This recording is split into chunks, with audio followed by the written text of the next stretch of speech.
Muy buenos días, colegas, invitados. Muchas gracias por acompañarnos hoy, presencial y virtualmente. El propósito de este evento, como saben, es lanzar y dar a conocer el libro Un mundo mejor para la población migrante en América Latina y el Caribe. Este libro es un resultado de un proyecto de investigación conjunto del Banco Interamericano de Desarrollo y del Programa de las Naciones Unidas para el Desarrollo. Mi nombre es Almudena Fernández, soy encargada del equipo de ODS y Política Pública en el Buró para América Latina y el Caribe del PNUD y hoy voy a ser su moderadora. Si nos están acompañando en línea, hoy contamos con traducción simultánea al inglés que se puede acceder oprimiendo el icono de interpretación que aparece en la parte de abajo de sus pantallas. If you're joining us online, please note that we have simultaneous translation and you can access it through the translation icon at the bottom of your screen. La agenda para hoy es la siguiente. Daremos inicio al evento con unas palabras de bienvenida del señor Ferdinando Regalía, gerente del sector social del BID, y de Michelle Bouchet, directora regional para América Latina, para América Latina y el Caribe del PNUD. Luego pasaremos a la presentación del libro Un mundo mejor para la población migrante en América Latina y el Caribe por 3 de sus autores. Y tendremos un comentario de Ernesto Calvo, profesor de Gobierno y Política de la Universidad de Maryland, que hará unos comentarios sobre el libro. Finalmente, abriremos a una ronda de preguntas, así que si por favor tienen alguna pregunta, pueden ponerla en el chat de Zoom y el equipo me la hará llegar. Sin más, damos inicio al evento y le pasamos la palabra a Ferdinando Regalía, gerente del sector social del FUN.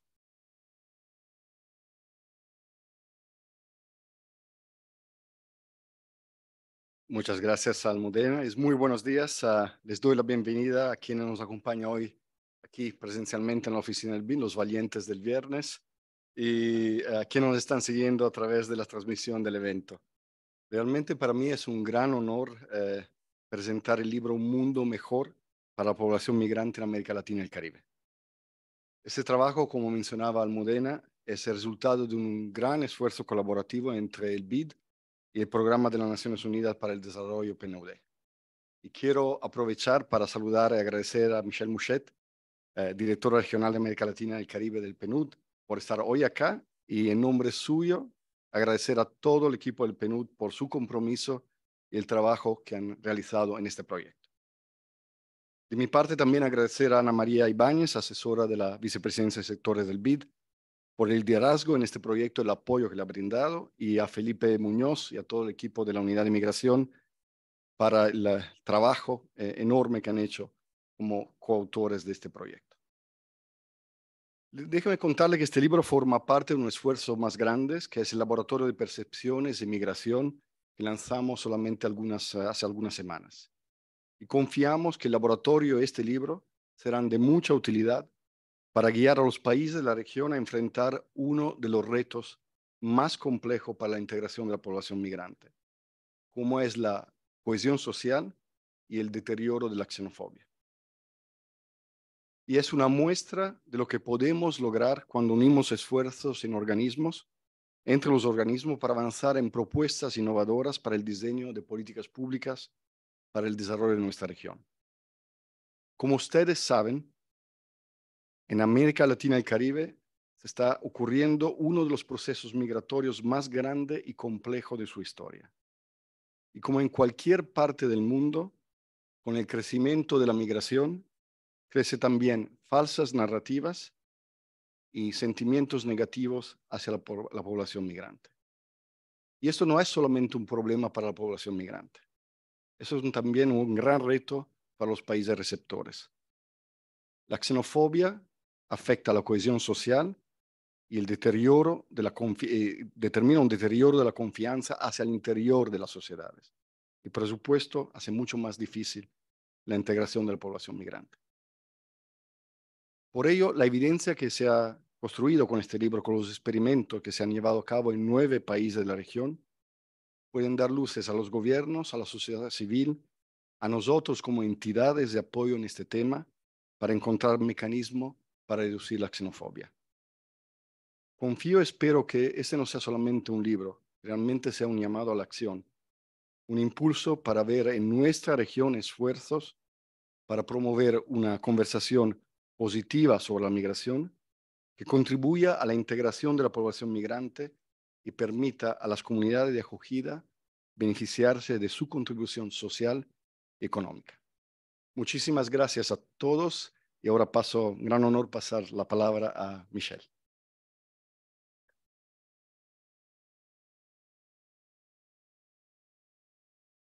Muchísimas gracias, Ferdinando. Michelle, te pasamos la palabra. Gracias, Almu. Gracias, Ferdinando. Buenos días a todos. Gracias por ser el host de este importante evento. Para mí es un enorme placer haber podido acompañarles en persona para presentar este libro con implicaciones tan importantes, no solo para política pública, sino para todos. Un poco lo que comentábamos extraoficialmente antes de dar inicio es que de alguna forma la narrativa que nos presenta nos hace a todos, sin excepción, protagonistas del desarrollo de nuestra región y de nuestros países. Eso es un tremendo logro gracias a las autoras Marcela, Ana María, Guillermo, Joana, Pablo, Marta, Felipe, Lucina, Laura, por el extraordinario trabajo que han hecho.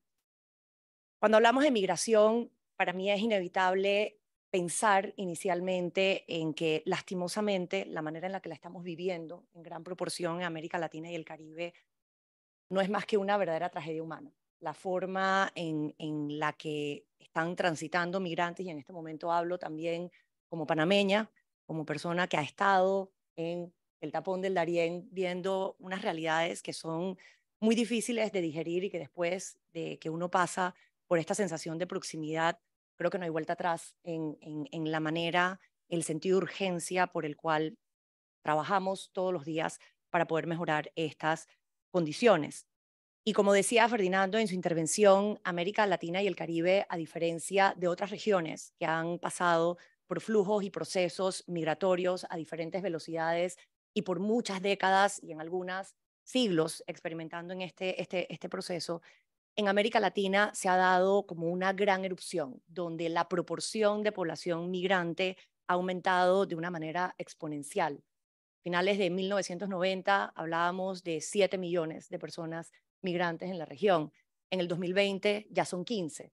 Y si nos referimos a Venezuela, por ejemplo, es uno de los éxodos más potentes que ha habido en la humanidad y definitivamente el más fuerte en nuestro hemisferio, llevando solo Venezuela a 7 millones de migrantes, no todos en América Latina y el Caribe, pero un número definitivamente que sobrepasa las capacidades, ha sobrepasado las capacidades de nuestros países de dar una respuesta institucional efectiva, pero también una problemática que se alimenta sobre desafíos estructurales históricos que no hemos podido abordar de manera exitosa, lo que nos pone en una situación de fragilidad que genera un caldo de cultivo para que la desconfianza, la incertidumbre por la que estamos atravesando como región, por múltiples factores, por desafíos estructurales que nos hacen más vulnerables a las múltiples crisis que vivimos hoy, genere también una situación que ponga a la población migrante en una situación bastante delicada.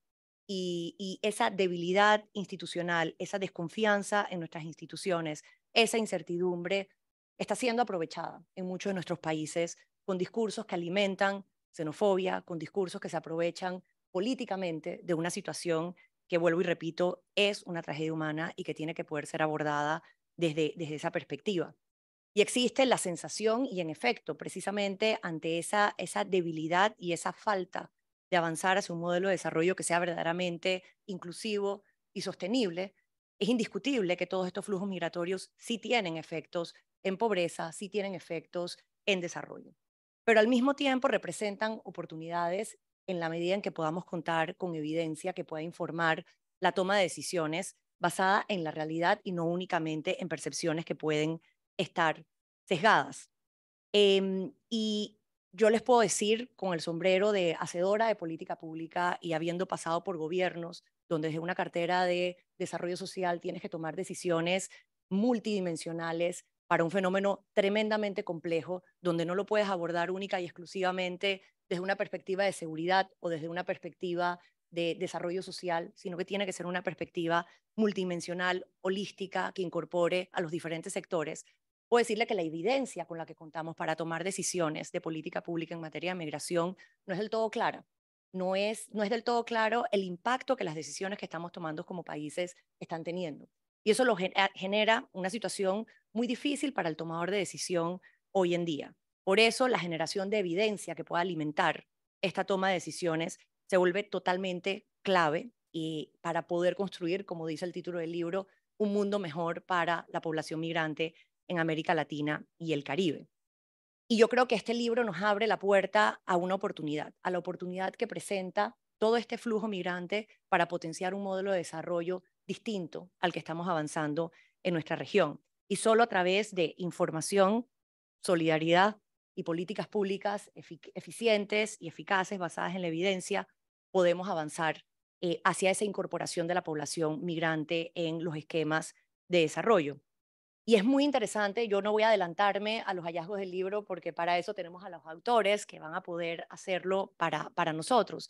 Pero creo que un tema, un punto esperanzador que recoge este documento es el hecho de que esa percepción, si bien la percepción que tienen las poblaciones incide en el diseño de la política pública y en la facultad que tienen los gobiernos de tomar ciertas decisiones, también es cierto que esa percepción que tiene la población puede cambiarse.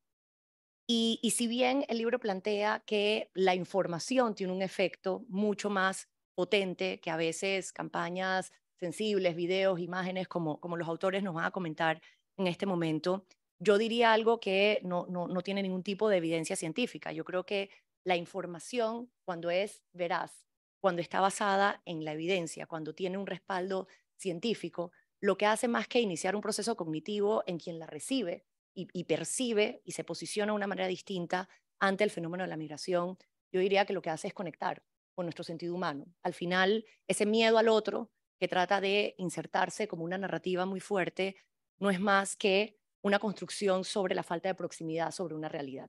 Cuando todos los que hemos tenido la oportunidad de conversar e interactuar y de vivir situaciones junto a poblaciones migrantes, los entendemos como una extensión de nosotros mismos. Entendemos a otro ser humano que está en una situación en la que podríamos vernos nosotros, en la que podrían estar nuestros hijos, en la que pudieron haber estado nuestros padres.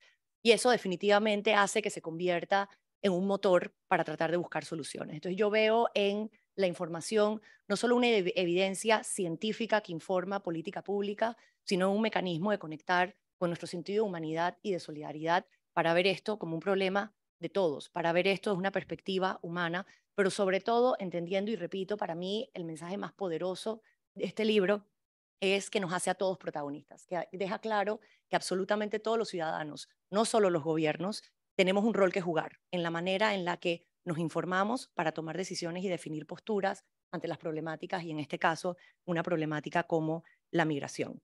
Y que finalmente lo que hace la información es ampliar esa libertad de elección que todos tenemos. Yo no me extiendo más porque creo que todos estamos aquí para aprender de los autores, de lo que ha sido este proceso. Solo quiero enfatizar el orgullo que siento de este trabajo conjunto entre el BID y el PNUD, que es uno de tantos, esos que avanzamos con visiones muy compartidas del desarrollo en nuestra región, y un ejemplo muy claro de cómo las fortalezas de ambas instituciones, cuando se unen, cuando ponemos al servicio todo este laboratorio y generación de datos en torno a migración, junto con la presencia del PNUD en el territorio, trabajando de la mano con los gobiernos en base a sus prioridades y en las comunidades, no solo a nivel nacional, sino a nivel local, se genera una sinergia que ojalá pueda traducirse en un tiempo ágil y veloz en toma de decisiones de política pública que mejoren esta realidad, que transformen esta realidad y que conviertan todo este fenómeno migratorio en posibilidades para potenciar el desarrollo de nuestra región.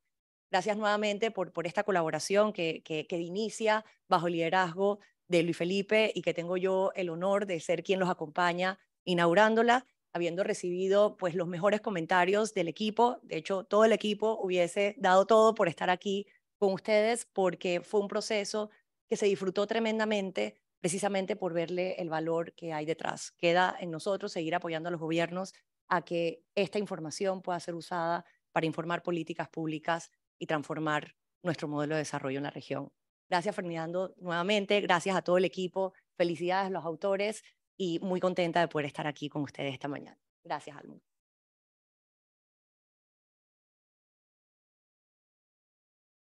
Muchísimas gracias, Michelle. Ferdinando, creo que sus palabras nos dan un poco luces del porqué y la importancia de esta colaboración del PNUD y el BID en este tema que es tan importante para el desarrollo en la región.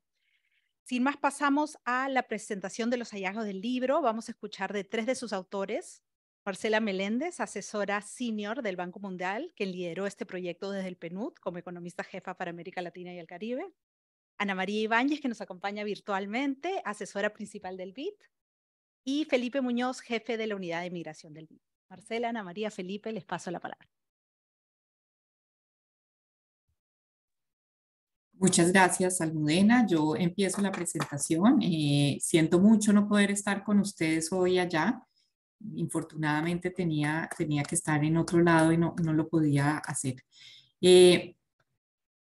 Espérense, comparto la pantalla bien y empiezo. Bueno, muchas gracias primero a Ferdinando y a Michelle por las palabras. La verdad es que estamos muy contentos con el lanzamiento de este libro. Un mundo mejor para la población migrante en América Latina y el Caribe. Fue un esfuerzo colectivo de varios meses y estamos muy felices de ver que llegó a buen puerto. Y cuando digo que es un esfuerzo colectivo, realmente no es un lugar común. Somos 9 autores, como ya mencionaron. Además, tenemos varias personas que participaron en el diseño y la aplicación de la encuesta y la intervención, así como los videos. Y lo más importante es que 9 mujeres migrantes dieron su testimonio, que demostró además que conocer la vida de las personas migrantes es un paso para acercar a la población local a sus retos y entender las dificultades que los migrantes están enfrentando y para además entender que somos similares. Antes de empezar la presentación, quiero en nombre del equipo dar las gracias a muchas de estas personas. Ya Michelle leyó los nombres de los autores, pero de todos modos lo quiero repetir. Son Guillermo Cruces, Johanna Fajardo González, Pablo Hernández, Ana María Ibáñez, Marta Luces, Marcela Meléndez, que fue fundamental en este libro y que nos empujó para que llegara a buen puerto, Felipe Muñoz, Lucina Rodríguez Guillén y Laura Tenjo. Para la encuesta y los videos y la intervención estuvimos trabajando de la mano al principio con Marisol Rodríguez Chatruc y Ana María Trivín. Muchas gracias a ellas por ese trabajo que hicieron y también a Andrea García y Nicolás Peña Tenjo. Quiero agradecer a 2 personas también que han sido fundamentales. María José Uribe, sin ella no lo habríamos logrado, tuvo la paciencia y el buen pulso de ir editando el libro y corrigiendo muchas cosas que teníamos. Y Matías Sodor, que organizó la reunión de hoy y nos ayudó en otra cantidad de cosas, incluido el diseño de la página web del laboratorio del BID. Bueno, empecemos entonces. Migrar, como sabemos, es algo inherente al ser humano. Fuimos nómadas por siglos. Antes no teníamos fronteras, antes de que se crearan los estados-nación. Y esa migración continúa hoy. En América Latina y el Caribe, obviamente, no hemos sido la excepción y recibimos cada vez migrantes. Y esta migración tiene beneficios económicos para los países y trae nuevas ideas, culturas e innovación. Y esto lo ha demostrado muchísimo en la evidencia. Pero la migración también puede generar miedos e incertidumbres en la población local, el miedo a lo nuevo. Algunos de estos miedos son válidos, otros no. Y lo que nosotros queremos hacer en este libro es entender cuáles son las percepciones y las actitudes de la población local en América Latina y el Caribe hacia la población migrante, y lo hacemos en 9 países de la región. Exploramos además si es posible reducir la desinformación y los prejuicios hacia la población migrante. ¿Por qué es importante hacer esto? Porque reducir los prejuicios y actitudes negativas hacia la población migrante es un paso obligado para su integración en los países de acogida.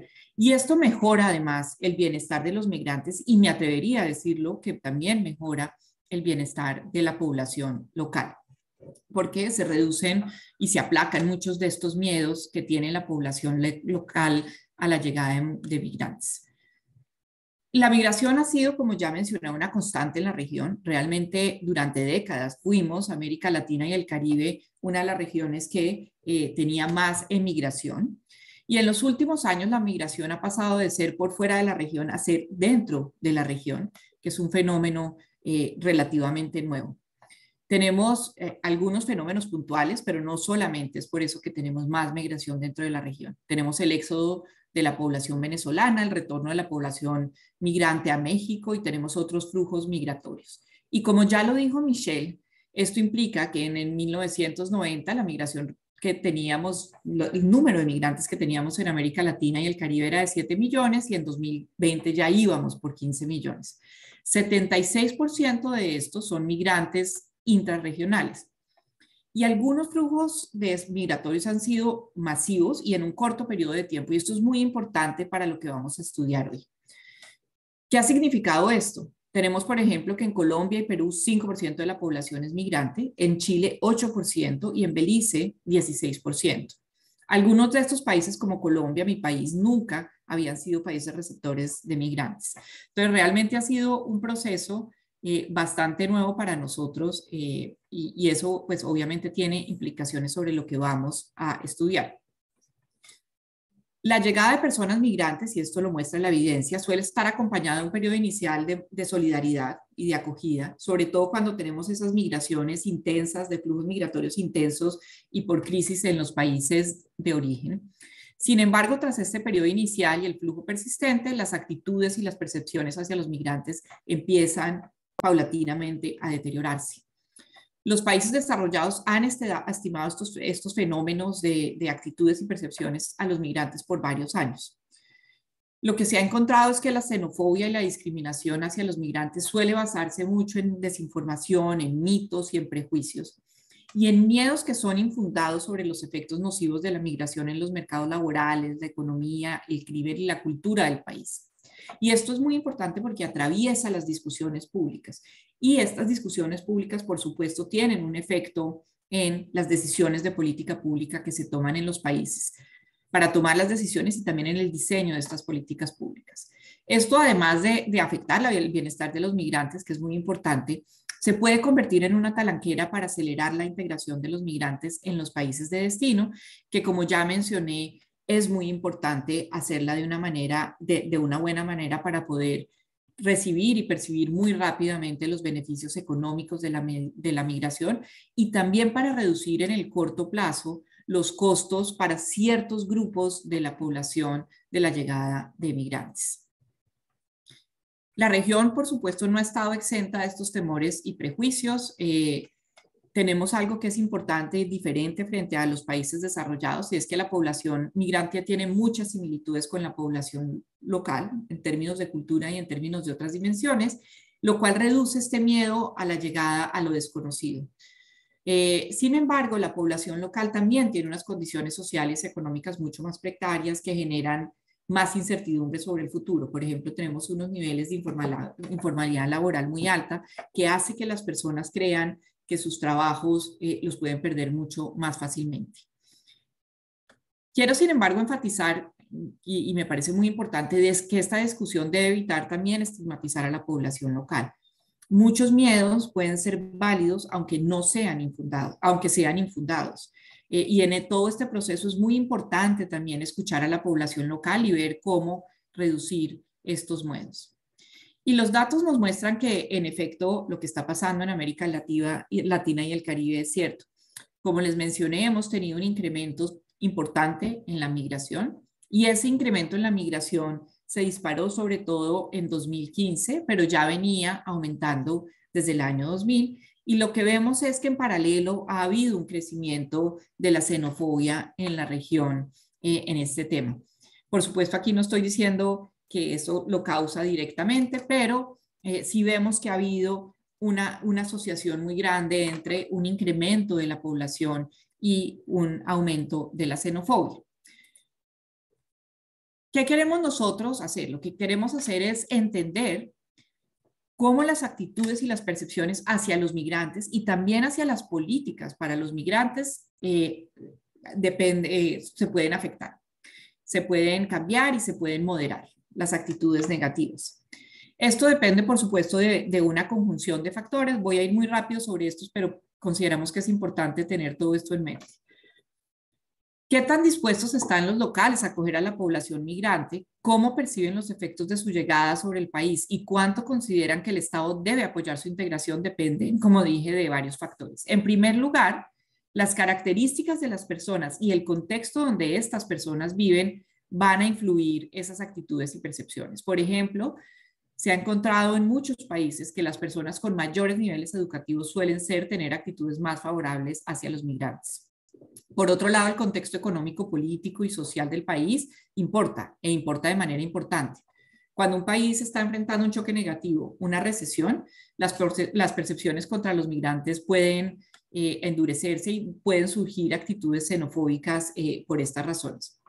En segundo lugar, ¿cómo impacta la migración en la vida de cada uno de nosotros, de cada persona, en especial en sus condiciones económicas? También importa. Una persona, como ya mencioné, que teme perder su trabajo por la llegada de migrantes, que teme que va a tener que pagar más impuestos para financiar las necesidades de la población migrante o recibir menos asistencia del Estado, no apoyará su llegada. Los estudios muestran además, como ya he mencionado, que los impactos negativos de los flujos migratorios sobre estas dimensiones suelen ser muy focalizados en algunos grupos específicos de la población y suelen ser de corto plazo. Entonces, en muchos casos lo que sucede es que las percepciones negativas o de las percepciones de que habrá consecuencias negativas distan mucho de la realidad. Eso mismo sucede con el miedo hacia un deterioro de la seguridad debido a la migración.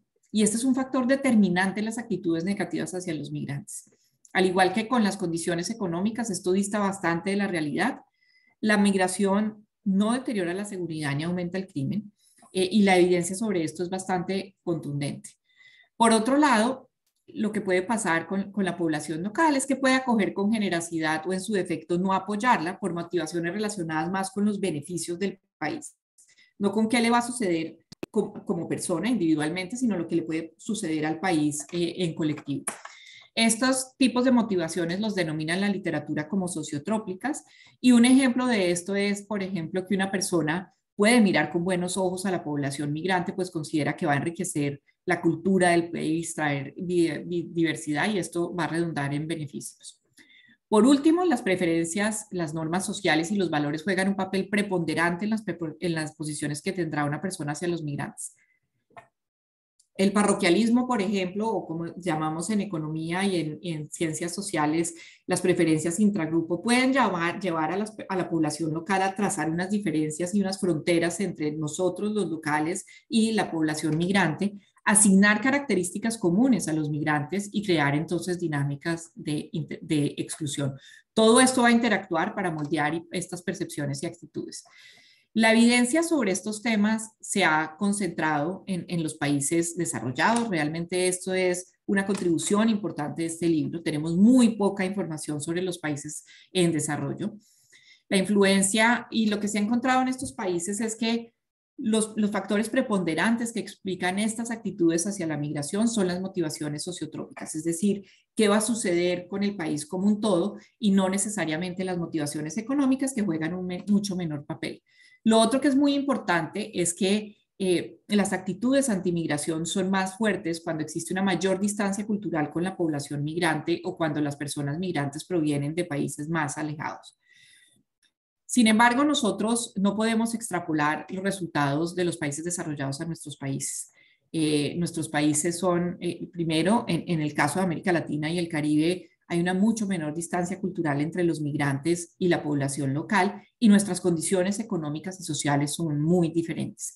Cuando vemos qué se ha hecho desde la región y para la región en estos temas, vemos que no hay mucho. Y entonces nosotros buscamos llenar parte de este vacío con este libro que les vamos a presentar hoy, en el que hemos trabajado muchísimo y, como les dije, estamos muy contentos de llevar a buen puerto. ¿Qué hicimos? Hicimos encuestas a migrantes en 9 países: Barbados, Chile, Colombia, Costa Rica, Ecuador, México, Perú, República Dominicana y Trinidad y Tobago. Tuvimos 22,000 participantes de todos estos países, y lo que hicimos fue preguntar sobre las actitudes y percepciones hacia los migrantes en todas estas dimensiones que yo ya estaba mencionando, y aleatoriamente asignamos en cuatro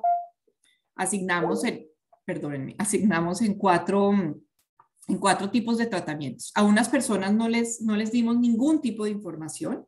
A otras personas les presentamos unos videos informativos en donde les mostrábamos cuáles eran las verdades de los migrantes y cuáles eran los impactos que estaban teniendo sobre cada uno de los países. No lo hicimos de manera general.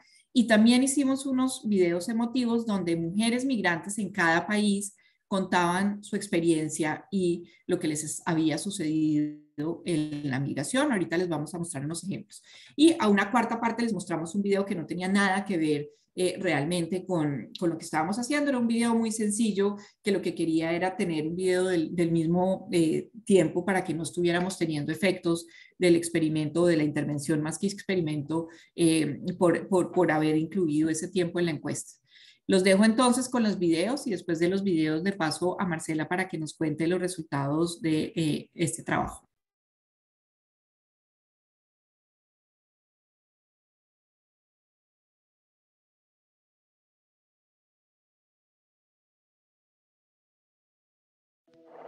En los últimos 5 años, América Latina experimentó el mayor movimiento de personas de su historia. A veces, los migrantes no son bien recibidos en los países. ¿Pero por qué? ¿Usted qué piensa de los migrantes que llegan a nuestro país? Antes de contestar, un momento. ¿Qué sabemos de los migrantes? En Perú, 4 de cada 100 personas son migrantes internacionales, es decir, han nacido en otro país. La mayoría son de Venezuela.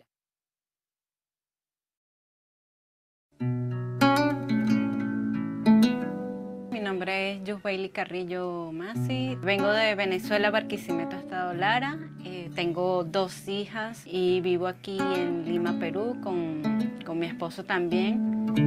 Cuando decidimos emigrar aquí a Perú, fue por la causa principal, que era la alimentación y salud de mis hijas. No poner en una balanza qué es lo que más importa. Lo más importante es la medicina o el pañal.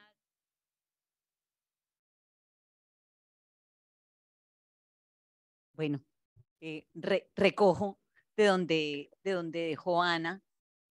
Quiero rapidísimo dar otros agradecimientos. Durante el proceso de construcción de este trabajo, los equipos de migración de las oficinas del PNUD en los países donde realizamos las encuestas trabajaron de la mano con nosotros. En muchos casos fue necesario adaptar los cuestionarios a la jerga local y tuvimos un insumo muy importante de ellos. Y parejo a esto, durante el proceso de construcción de este libro, el PNUD comisionó 9 documentos que estudian el proceso migratorio en estos países.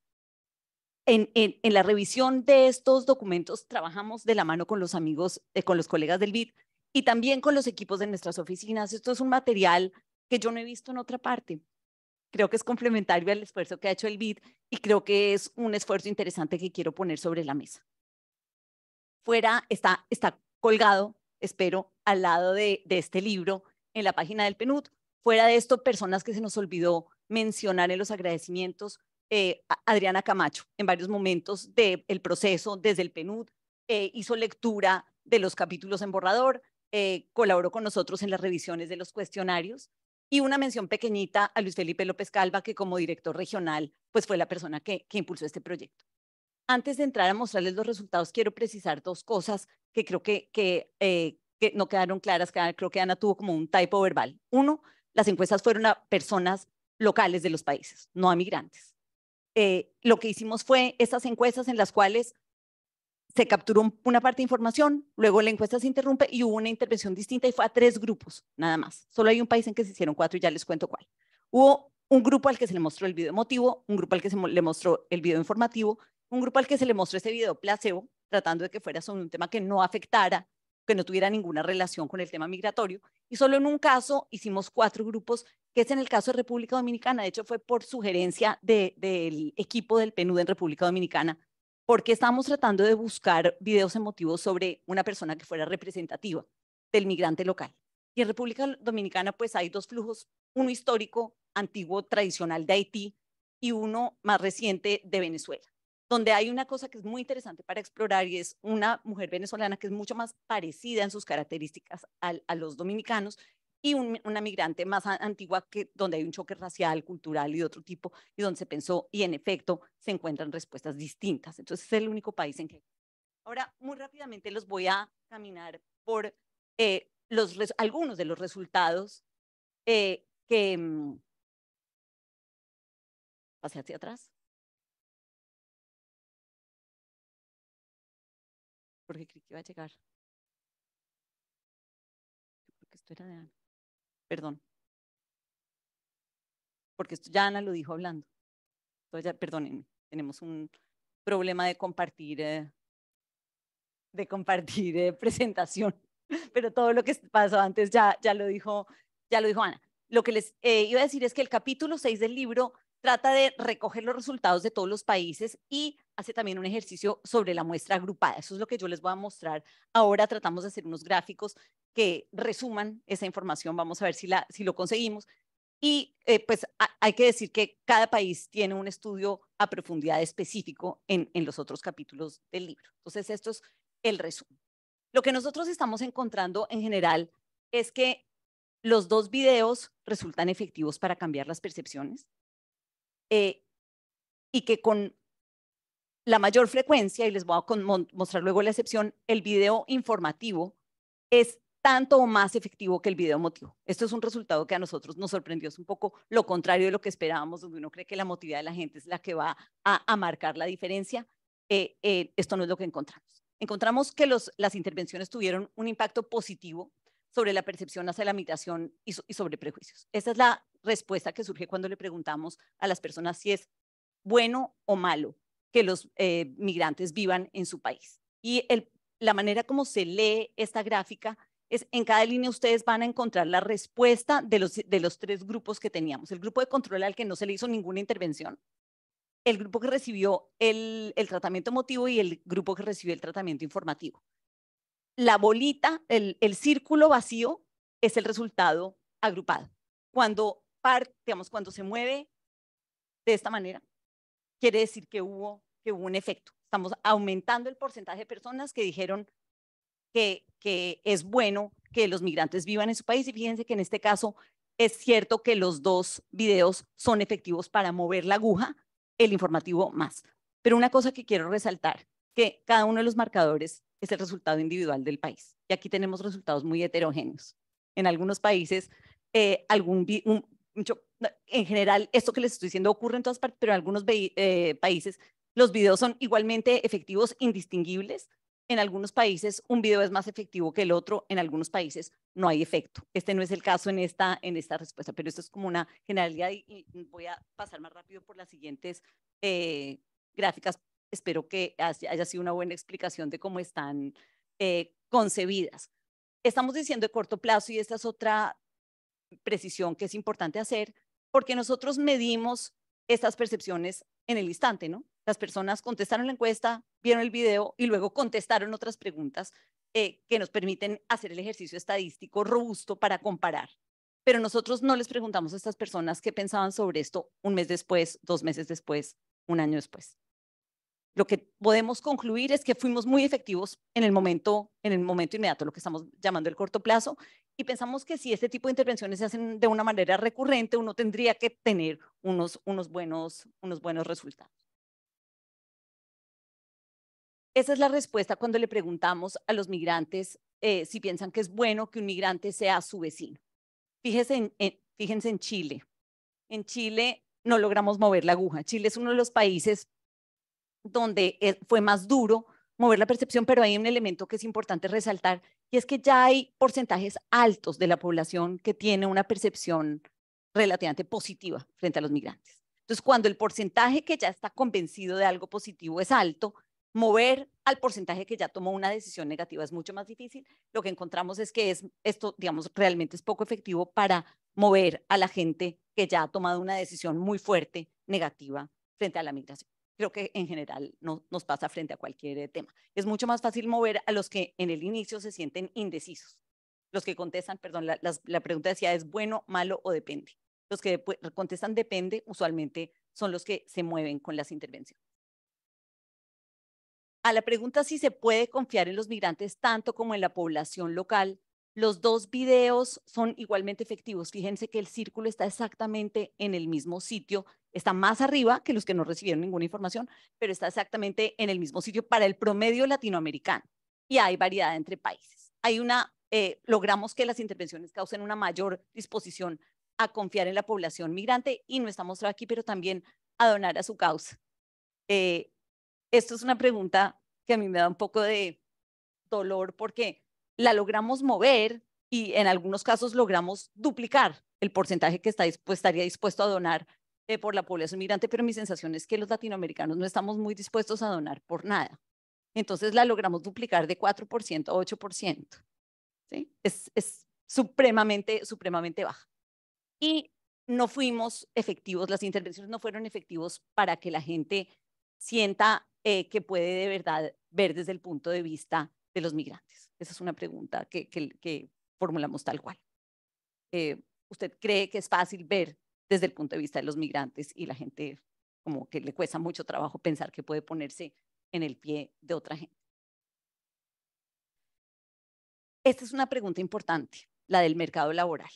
La pregunta era, ¿usted está de acuerdo o en desacuerdo con que los migrantes vienen a competir por los trabajos de la población local? Aquí estamos mostrando siempre el lado, digamos, la respuesta positiva, que estamos mostrando el porcentaje que piensa que no vienen a competir por los trabajos de la población local. Y miren el cambio tan interesante. Este es totalmente, ahí tiene una pendiente totalmente como uno la quisiera. En el caso de los dos videos, este es uno de los casos en el que el informativo pesa más que el emotivo. En el caso de Ecuador, por ejemplo, los dos videos son igualmente efectivos. En Trinidad y Tobago no movemos nada. Chile y Trinidad y Tobago son dos países en que es muy difícil, nos resulta muy difícil mover la aguja y que se mueve en muy pocos frentes. Pero relacionado con lo que les decía, que no partimos siempre de niveles muy bajos de gente que está en desacuerdo. Esta es una pregunta que a mí me parece linda e importante porque tiene mucho que ver con la capacidad de integrar a los migrantes. Es el reconocer que la persona migrante aporta con la diversidad y aporta y trae beneficios en términos del aporte cultural y de ideas que hace. Este es el porcentaje que contesta que está de acuerdo que los migrantes mejoran la sociedad al traer nuevas ideas y culturas. De nuevo aquí, los dos videos son igualmente efectivos para mover esta percepción en la dirección deseada. Fíjense que cuando estamos hablando de mover las percepciones, lo que estamos pensando es que nuestras percepciones con frecuencia se forman porque tenemos insuficiente información o porque tenemos errores de concepción, ¿no? Entonces, aquí es lindo en el sentido de pensar cuando la gente se recibe la información correcta o se acerca a una persona y la conoce más allá del, ¿cómo se dice? De la etiqueta.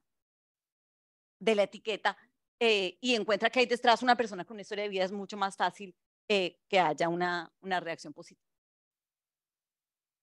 Esta importantísima, los migrantes no aumentan el crimen. La gente que está de acuerdo con que no lo aumentan después de ver los videos y se mueve de una manera interesante en el promedio latinoamericano. Fíjense que en República Dominicana hay un movimiento muy grande, es el circulito ocre en la gráfica, y hay varios países donde esto realmente no se mueve de una manera importante. Entonces es interesante ver que los promedios siempre están afectados por la dispersión de los resultados y hay niveles de efectividad que varían de una manera importante entre países. Yo lo que diría es el hecho de que una intervención no haya sido efectiva en un país no quiere decir que no pueda serlo en otro contexto. Eso no la invalida.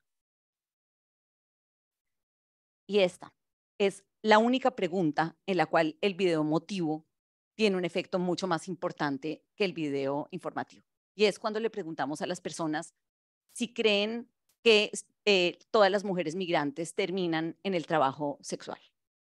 Esa para nosotros es una pregunta importante porque hay una percepción generalizada en nuestros países que las mujeres migrantes terminan ejerciendo trabajo sexual cuando las personas son expuestas a una historia de vida, a estas mujeres que en general, o sea, propaganda, por favor, miren los videos, también están colgados en la página del PNUD los videos, no solo para mirarlos, sino creo que son útiles en sí mismos. Ojalá la gente los empezara a usar, los gobiernos los empezaran a usar. Cuando uno mira a estas mujeres contando su historia de vida, las luchas que tuvieron en su momento de partida, las luchas que han tenido en su momento de llegada, la maravilla en la cual han logrado establecerse y recomenzar sus vidas, pues a mí me hubiera sorprendido mucho que esto no tuviera efecto. En este caso, ese video es mucho más poderoso que el informativo para cambiar la percepción. En algunos países como Trinidad y Tobago, como México, no se mueve. Hay una cosa muy interesante en México. En México, siempre creo, en todos los casos, el video informativo es más importante que el emotivo para mover las percepciones. Es algo que queda para futura investigación. Hemos tratado de analizar nuestros videos, a ver si hay algo en el video emotivo de la mujer mexicana que no hubiera funcionado, pero ese es un resultado que encontramos sorprendente. Esto ya es como el resumen de lo que les estoy contando. Creo que es muy importante resaltar que estos videos no hacen daño. ¿Sí? O tienen un efecto positivo o estamos encontrando que no mueven la aguja, pero en general los efectos positivos son importantes, son de una magnitud interesante y son una invitación para adoptar este tipo de intervenciones. Esto ya lo dije, entonces en aras del tiempo voy a saltármelo. Esto también lo dije, las personas que ya tienen actitudes muy negativas son más difíciles de mover. Y muy importante, hay una gran efectividad, sobre todo en los videos informativos, en sobre las personas más jóvenes, las menos educadas, las personas más pobres y las que se manifiestan, se ubican a sí mismas como de ideología de derecha, donde tal vez hay un prejuicio más fuerte desde un error de conocimiento. Otra pequeña propaganda. En el libro no podemos mostrar todos los efectos heterogéneos, todos los efectos que son diferentes para los diferentes tipos de población al interior de los países. Estamos resaltando los que son significativos e importantes en el texto de los capítulos, pero está quedando también a disposición del público un anexo estadístico para los economistas interesados. Están quedando todos los efectos heterogéneos que hicimos en los países con la información que se puede hacer. Creo que con eso, Felipe, te paso la palabra. Muchas gracias. Después de colegas como Ana María y Marcela es difícil. Yo simplemente voy a concluir diciendo, lo primero es que lo que vemos es que tienen efectos, pero no son suficientes en el tiempo, por lo cual este no puede ser el único proceso. Cuando a veces se saca la receta fácil de que una campaña de comunicación va a cambiar el ambiente de migración, es importante, más no suficiente. Y tenemos que pasar a la posibilidad de que esto se vuelva un discurso en la sociedad, en las agencias de cooperación y en los gobiernos. Y lo que hemos hecho acá es hacer unas recomendaciones basadas en los resultados del experimento, pero también en una amplísima revisión bibliográfica y sobre todo de experimentos de política pública en muchos países de qué funciona cuando se comunica sobre el tema de los perjuicios y en el tema. Y lo que planteamos fue 4 preguntas de qué debería hacer un gobierno cuando esté enfrentado a una situación migratoria masiva e importante. Y lo digo además incluso por mi propia experiencia personal cuando fui parte de un gobierno, el gobierno de Colombia, en el momento en que había un flujo muy importante de migración venezolana y no había una experiencia previa y cómo se hablaba, qué se debía hacer. Y lo que establecimos fue 4 líneas y es qué debe decir el mensaje, cómo se debe construir ese mensaje, quién lo debe informar y a quién se debe dirigir la construcción de ese mensaje. Y en ese sentido, lo primero que encontramos común en la literatura y en los experimentos es que el gobierno debe tener el liderazgo de la narrativa en el tema de migración. Es decir, debe salir y hablar a alguien y decir, tenemos un tema, hay que reconocer que es un reto. No creo que funcionen los temas naif para decir que todo está bien y que no va a pasar nada. Esto tiene efectos. Si llegan 2 millones de personas en un año a un país, tiene efectos y hay que reconocerlo y la gente lo agradece, pero es el gobierno quien debe tener el liderazgo de la narrativa en eso y debe tener un mensaje de que está controlada la situación.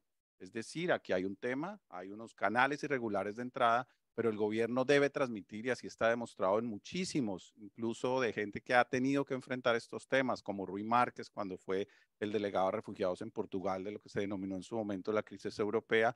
Hay que transmitirle a la ciudadanía que no hay una marea, una invasión, una crisis, porque eso aumenta la sensación y la percepción de las personas de que se perdió el control. Lo segundo es cómo construir ese discurso. Y lo primero es tener muy en cuenta el contexto de la historia local. Por ejemplo, en países que han tenido una alta emigración de sus habitantes, usar discursos en los cuales temas y campañas que evaluamos, por ejemplo, donde le decía, ¿cómo se sentiría usted? O, no sé, un italiano en Estados Unidos a principios de siglo cuando llegaron a Estados Unidos, o un colombiano a Venezuela que emigraron muchos, fueron campañas muy exitosas cuando el espejo se volteaba y decía, usted como población local, ¿cómo se sintió cuando emigró? ¿Cómo quisiera que trataran al emigrante? Y en ese momento la gente reaccionaba. Y segundo, que el mensaje debe ser incluyente. Yo creo que incluso en el título del libro lo que queremos no es hacer solo un mundo mejor para los migrantes. El mundo mejor para los migrantes es un mundo mejor para todos los habitantes de América Latina, porque es importante. Y tercero, mostrar a los migrantes en actividades, tal vez lo que decía Ana María del tema intragrupo, como bomberos, como policías, como enfermeras, no solo como víctimas, como una tragedia, sino que son personas normales de carne y hueso que además presentan temas positivos a la población. Lo tercero es a quién se dirige el mensaje, y es muy importante entender el concepto del movable middle, y es las personas que están en la franja de la mitad. Todos los experimentos que hicimos, toda la información que tenemos nos muestran que el grupo que está pro inmigración y el grupo que está en contra de inmigración, entre los dos nos suman más del 35 a 40% en todas las mediciones que tenemos. Y es ese grupo, el de depende, sobre el cual se debe trabajar en ese tema, y tal vez buscar algunos canales que no son los canales tradicionales de información para transmitir estos procesos. Lo digo, por ejemplo, porque es a veces no el gobierno quien es el más valorado cuando da los mensajes, sino incluso otras figuras. Hay ejemplos y estudios muy interesantes, por ejemplo, de Mohamed Salah, que es un futbolista en el Liverpool, obviamente musulmán, y cuando llegó al equipo, los cánticos de los fans eran cánticos antimusulmanes y había crímenes de odio. Su sola presencia a los 4 meses pudieron demostrar la gente de Stanford con un estudio, había bajado los crímenes de odio y las conversaciones de odio en redes sobre los temas musulmanes. Es decir, que a veces el transmisor del mensaje no necesariamente es del gobierno. Lo que quisimos aportar en esta última parte, más allá del experimento, es haber unido una experiencia con los gobiernos y una experiencia de revisión bibliográfica para dar unas guías y unos criterios orientadores a que los videos muestran que la información sirve y cambia la posibilidad, pero requiere pasar a un segundo nivel, y en eso es nuestro trabajo desde la unidad de migración y el sector social, ayudar a los gobiernos a construir herramientas para poderlo cambiar. Gracias. Muchísimas gracias a los autores. Como ven, los hallazgos de la investigación son riquísimos. Ahora pasaremos a escuchar a Ernesto Calvo, profesor de Gobierno y Política de la Universidad de Maryland, que nos dará algunos comentarios acerca del libro. Ernesto, tienes la palabra. Gracias. ¿Se escucha? Gracias. Primero, felicitaciones por el libro. Yo tuve el placer de interactuar con el equipo del laboratorio ya hace algunos meses cuando estaban empezando el trabajo con las redes sociales, que es en verdad lo que más hago. Y la verdad que me parece un trabajo fantástico el que están haciendo y celebro mucho que hayan sacado este libro en este momento. Quería empezar por algo que estuvo mencionado acá, narrando un poco mi historia de vida, muy breve, prometo. Mi abuelo escapó de los pogroms en Lituania a principios del siglo XX y fue para Argentina. Llegó a Argentina sin haber terminado el primario y evidentemente fue en ese sentido un inmigrante característico, pobre, sin educación. Y sin embargo, las historias de vida sobre mi abuelo en general son de luchador, no hay victimización. Y creo que eso es cierto de todos los inmigrantes cuando uno los ve después. No es cierto que cuando uno ve y uno dice es una población vulnerable, uno después va, reconstruye la historia de vida que tienen y como narran su vida es una vida heroica, no es una vida vulnerable. Y eso me parece que es súper importante y que es una de las cosas que rescato del libro, que está apuntando al hecho de que todos los que estamos acá somos inmigrantes y sin embargo no nos percibimos por lo general como víctimas. En algunos casos, evidentemente, eso es privilegio, en otros casos no. En 1976 mi familia se fue a México al exilio. Casi todos mis compañeros de primero y secundaria eran exiliados de toda América Latina. Y yo crecí como otra parte de otro tipo de migración en México en los años 70. En 1984 volví para Argentina y en algún sentido también era un inmigrante. Ya había sido asimilado a México y llegué como inmigrante de distintos países. Y después en 1993 vine para Estados Unidos y sigo siendo un inmigrante. Y todos tenemos estas historias y trayectorias de vida. Y lo que digo es, pensamos que generar la inmigración como una cosa, como algo que nos pasa una vez o que le pasa a otra persona que tiene ciertas características. Y en verdad, cuando reconstruimos todas nuestras historias familiares, tenemos muchísimas migraciones, y eso es cierto a la gran mayoría de las familias de América Latina. Y sin embargo, cuando hablamos de migración, tenemos que hablar de migración como si fuera un otro. No somos nosotros. Incluso cuando hablamos de migración en América Latina, tendemos a pensar que esa migración es vulnerable, es pobre, es distinta, aun cuando los datos estadísticos de América Latina muestran que los inmigrantes en general tienden a tener alta movilidad social, altos niveles de educación, que en general no están en desventaja en los países a los de back. Sí tienen menor equity, sí tienen menor wealth, tienen menor riqueza cuando llegan, pero no es cierto que son un otro.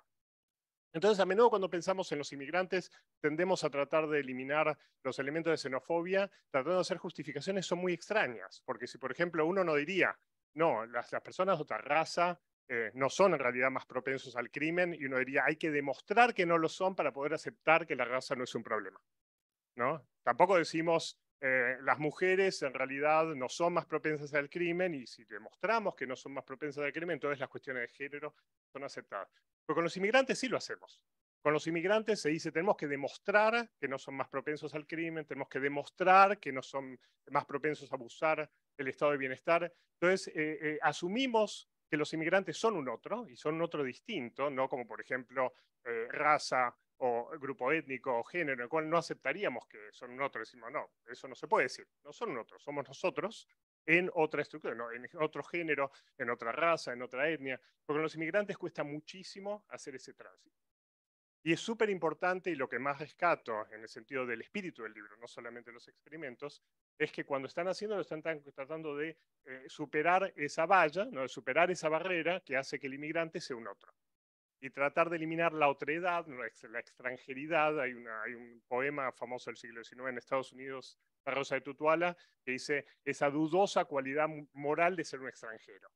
Esa dudosa cualidad de ser moral de ser un extraño, en el cual se duda de que la persona sea una persona como uno y tenga cualidad moral, porque en realidad viene de otro lado, ¿no? Viene de otro lugar y viene acá con una razón. Entonces, uno de los problemas principales es que a menudo lidiamos con el tema migración tratando de ver cómo hacemos para justificar que en realidad no son tan malos, o que en realidad eventualmente van a ser como nosotros, o que en realidad tienen derecho a estar acá a pesar de que en realidad no lo tienen. Entonces, cubrir ese gap significa producir información que puede ser representada, donde lo que se elimina no es el costo moral de ser un extranjero, sino lo que se elimina es la otredad. El hecho de que la otra persona no es en verdad como uno, y entonces esa persona no tiene derecho al estado de bienestar, o lo que se llama chauvinismo, ¿no? Welfare chauvinism, que no tiene derecho a la seguridad, sino que es responsable por la inseguridad. Y note que es muy difícil hacer encuestas en las cuales uno pregunte del estilo de, ¿usted considera que los ¿cómo se llama? Extranjeros aumentan el crimen o no aumentan el crimen? Y al hacerlo automáticamente asociamos extranjero y crimen. Queda en la pregunta la asociación, y entonces queda primado el individuo que está contestando las preguntas respecto de eso. Entonces yo pensaba en todas las variaciones de los videos emotivos que estaban haciendo, ¿no? Y si por ejemplo ponemos 10 personas y uno de ellos es extranjero, ¿no? Y preguntamos, ¿usted reconoce quién es el extranjero? Ahí eliminamos la otredad. Digamos, el elemento afectivo no tiene que ser simplemente de vulnerabilidad de alguien que sufrió y por tanto merece nuestra empatía, y somos paternalistas respecto de que el inmigrante en verdad pobre. Entonces, no, hay que ser paternalista, que es la otra cara de la xenofobia, y usamos el paternalismo como una forma de bajar y producir otredad en la otra persona. Simplemente en lugar de hacerlo, esa otredad, diciendo es malo, lo hacemos diciendo pobrecito, ¿no? Entonces es la otra dinámica que uno encuentra mucho en el intento de superar la xenofobia, que no es superar la xenofobia, sino transformar al otro en un otro débil o frágil o improbable o incapaz de producir el tipo de contribuciones a la sociedad que son lo que se está mostrando. Entonces, el libro es extraordinariamente bueno en mostrar que hay intervenciones que uno puede hacer que lo que están haciendo es eliminar esa otredad.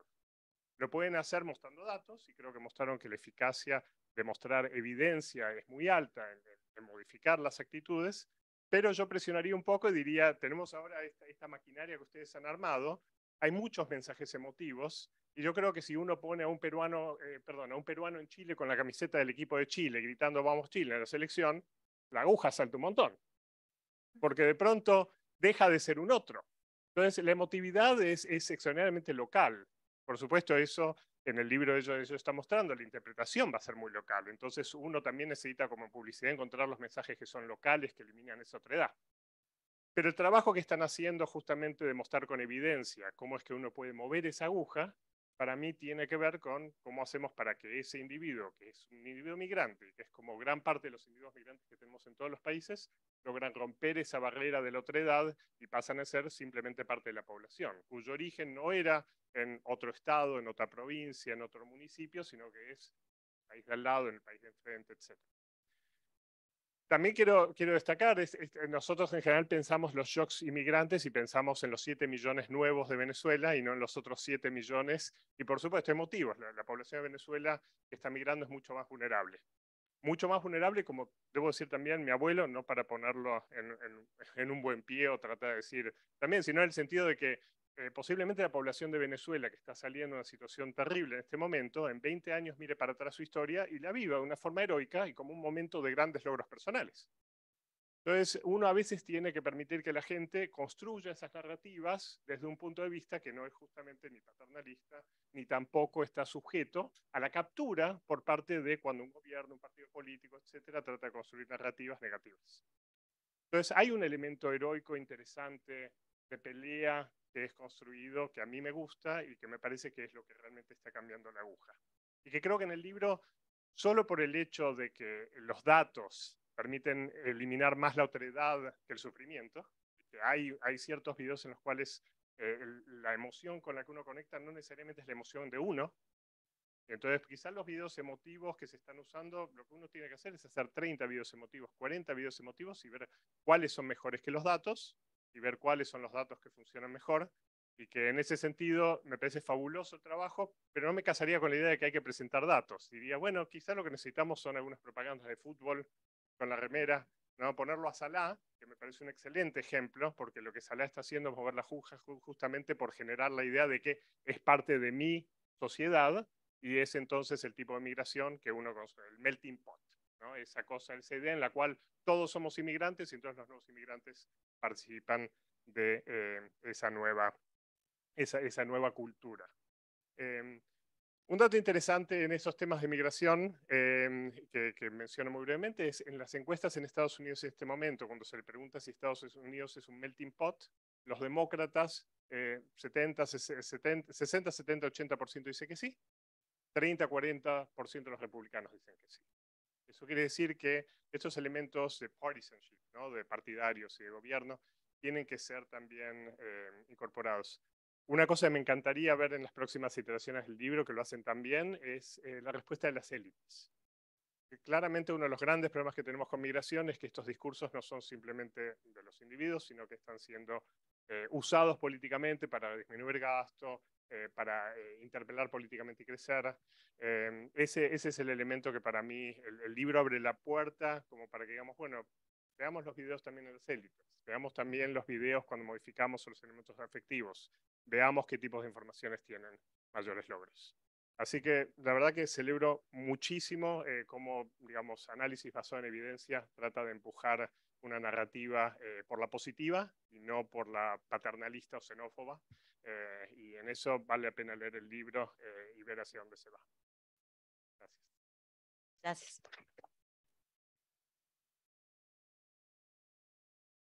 Muchas gracias, Ernesto. Lamentablemente nos hemos quedado sin más tiempo para continuar. Por favor, no dejen de visitar las páginas web del PNUD y del BID, que las están poniendo en el chat en este momento, donde pueden bajar el libro en español, muy próximamente en inglés, además de los videos, los anexos estadísticos y otros materiales relevantes. Queremos agradecer mucho a nuestros equipos de comunicación, tanto del PNUD como del BID, que han hecho un gran esfuerzo para tener estas páginas y estos materiales de comunicación listos. Y bueno, muchas gracias a nuestros panelistas y al público presente y virtual. Damos por concluido el evento. Muchas gracias.